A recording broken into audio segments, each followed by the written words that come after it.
সোনাকান্দা পিসা হুজুর একটা কথা বলতেন, আরে আজকে রাত্রে যদি মরিয়া যাই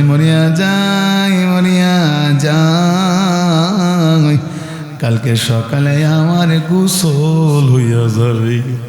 আরে কালকে জোহরের পর আমার জানাজা হইয়া যাইব রে।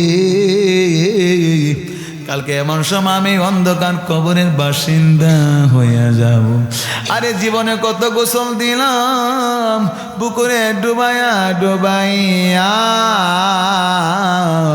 একদিন তো গোসল দিব রে কুমকুমা গরম পানি দা নাকে কানে তুলা লাগাইয়া।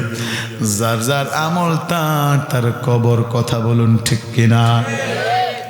এ বাবা রে, জানি না কার জানি বাবা নাই, যেই বাবা এই দেখুন আমার এই ভাইটা এখানে বসে আছেন, দাড়িগুলি সাদা হইয়া গেছে রে বাবা।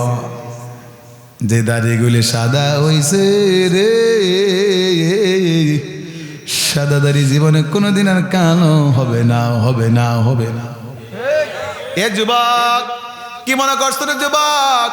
20-এ বিদ্যা, 30-এ ধন, 40-এ মদন ঠন ঠন। এর যুবক, তোর মতন কত যুবকের লাশটা কবরে শোয়াইলাম। একদিন আমি কবরে শুয়ে যাব। মা গো মা, যে যেখানে আসছো গো মা, যদি আমি ঢাকা থেকে আসছি গো মা,